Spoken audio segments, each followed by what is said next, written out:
Perang merupakan suatu peristiwa yang memiliki umur yang sama tuanya dengan peradaban manusia di muka bumi ini.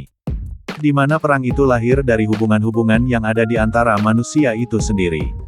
Perang adalah suatu peristiwa yang akan mewarnai sejarah kehidupan dan peradaban manusia di muka bumi ini. Peristiwa perang biasanya terjadi dengan alasan adanya perselisihan antara dua belah pihak yang tidak mau mengalah terhadap suatu kepentingan. Baik itu kepentingan politik, ekonomi, sosial dan lain-lain. Perang merupakan suatu kejadian yang tidak diinginkan oleh siapapun. Namun, dalam keadaan tertentu peperangan tentu saja dapat terjadi karena situasi politik maupun karena keegoisan pihak tertentu, di mana masing-masing pihak berusaha untuk memaksakan kehendaknya. Bahkan pada zaman sekarang kita sering mendengar peperangan terjadi dengan dalih untuk membela keadilan bahkan dengan dalih menciptakan kedamaian dalam kehidupan di dunia. Dari kasus sejarah perang baru-baru ini perang sedang berlangsung antara negara Ukraina dan Rusia. Banyak penyebab hingga antara negara ini perang. Mari kita bahas kronologi perang Rusia dan Ukraina dan apa penyebab Presiden Rusia Putin murka. Sebelum lanjut video, klik subscribe dan tanda lonceng dan jangan lupa like. Dari berita CNBC Indonesia, Rusia benar-benar menyerang Ukraina. Perang kemudian ditandai dengan ledakan di sejumlah kota di Ukraina, termasuk ibu kota Kyiv, Odessa, Kharkiv dan Mariupol. Hingga kini, perang masih berlangsung. Meski pembicaraan damai tengah dilakukan kedua negara, gencatan senjata belum terjadi. Bagaimana kronologi perang terjadi? Isu serangan Rusia ke Ukraina sudah bergulir sejak November tahun 2021. Sebuah citra satelit menunjukkan penumpukan baru pasukan Rusia di perbatasan dengan Ukraina. Moskow diyakini Barat memobilisasi 100.000 tentara bersama dengan tank dan perangkat keras militer lainnya. Intelijen Barat menyebut Rusia akan menyerang Ukraina. Rusia menyangkal hal tersebut. Namun santer beredar, negeri Putin akan menyerang tanggal 16 Februari. Apalagi latihan militer besar-besaran juga dilakukan, termasuk di laut dan negara tetangganya Belarusia. Meski ramalan pertama tak terjadi, intelijen Estonia negara NATO di Eropa Timur tetap memberi peringatan. Serangan mungkin akan dilakukan secara terbatas, menggunakan kelompok milisi di Donbas, Ukraina Timur, yang memberontak ke pemerintah dan selama ini disokong Rusia. Puncaknya adalah tanggal 21 Februari tahun 2022. Putin memberi pengumuman mengakui kemerdekaan milisi Donbas, Republik Rakyat Donetsk (DPR), dan Republik Rakyat Luhansk (LPR). Pada saat itu, dekrit pengiriman pasukan dengan dalih menjaga keamanan juga ditandatanganinya. Sehari setelahnya parlemen Rusia menyetujui mobilisasi tentara yang diusulkan Putin. Persis tanggal 24 Februari Putin tiba-tiba mengumumkan operasi militer. Serangan dilakukan di sejumlah kota. Barat menyebutnya invasi. AS dan sekutu menyebut Rusia melanggar kedaulatan negara lainnya. Sebenarnya, dulu Ukraina rapat dengan Rusia. Namun pemimpin Ukraina yang sekarang lebih dekat ke Barat dan ingin menjadi bagian NATO.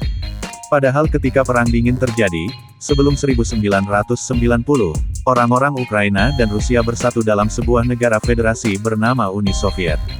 Negara komunis yang kuat di zaman itu. Uni Soviet setelah Jerman kalah dan PD2 selesai, memiliki pengaruh di belahan timur Eropa. Tak heran jika negara-negara di benua Eropa bagian timur juga menjadi negara-negara komunis. Pada 1991, Uni Soviet dan Pakta Warsawa bubar. Di tahun yang sama, Ukraina memberikan suara untuk memerdekakan diri dari Uni Soviet dalam sebuah referendum. Presiden Rusia Boris Yeltsin pada tahun itu menyetujui hal tersebut. Selanjutnya Rusia, Ukraina dan Belarusia membentuk Commonwealth of Independent States (CIS). Namun perpecahan terjadi. Ukraina menganggap bahwa CIS adalah upaya Rusia untuk mengendalikan negara-negara di bawah Kekaisaran Rusia dan Uni Soviet. Pada Mei tahun 1997, Rusia dan Ukraina menandatangani perjanjian persahabatan. Hal tersebut adalah upaya untuk menyelesaikan ketidaksepakatan. Rusia diizinkan untuk mempertahankan kepemilikan mayoritas kapal di armada Laut Hitam yang berbasis di Crimea, Ukraina. Rusia pun harus membayar Ukraina biaya sewa karena menggunakan pelabuhan Sevastopol. Hubungan Rusia dan Ukraina memanas lagi sejak 2014. Kala itu muncul revolusi menentang supremasi Rusia.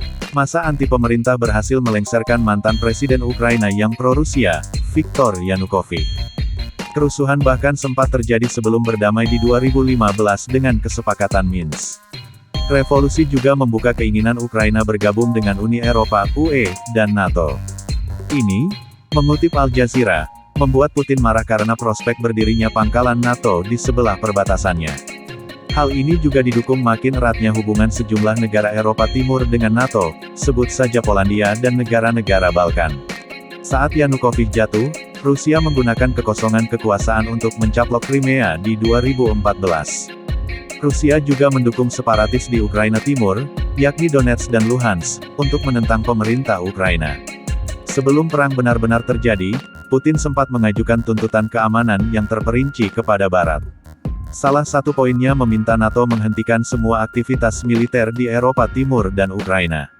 Rusia meminta aliansi tersebut untuk tidak pernah menerima Ukraina atau negara-negara bekas Soviet lainnya sebagai anggota. Dalam wawancara eksklusif dengan CNBC Indonesia tanggal 16 Februari, Duta Besar Rusia untuk Indonesia, Lyudmila Georgievna Vorobyeva, mengatakan hal itu. Kami melihat ekspansi NATO yang telah berjalan selama 30 tahun lebih dan kini infrastruktur NATO makin dekat ke perbatasan kami, jelasnya dalam wawancara kala itu. Pada situasi ini, Ukraina hanya dijadikan alat untuk mengobarkan informasi perang terhadap Rusia. Sementara negara kami tengah mengupayakan diplomasi, pihak Barat terus mengobarkan informasi perang dan menciptakan ketegangan di perbatasan Rusia-Ukraina. Sebenarnya tidak ada yang terjadi dan kami tidak berniat untuk menyatakan perang terhadap Ukraina. Tolong jangan salah paham, kami justru menganggap Ukraina sebagai saudara kami, ujarnya lagi. Memerangi Ukraina adalah gagasan yang tidak masuk akal bagi kami. Kala itu, ia pun membeberkan NATO telah melakukan 5 fase ekspansi di Eropa Timur. Dari tahun 1999 hingga 2020. Jika ditelaah lebih dalam, menurut The Conversation, Ukraina telah berminat dengan NATO sejak 1992. NATO bahkan sempat membentuk komisi khusus urusannya dengan Ukraina pada 1997,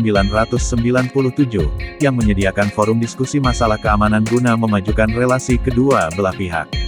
Keinginan masuk NATO juga disebutkan kembali mantan Presiden Ukraina Leonid Kuchma yang kepemimpinannya berakhir 2005. Namun sayang, saat mantan Presiden Viktor Yanukovych, politikus pro-Rusia berkuasa di 2010, proses berhenti.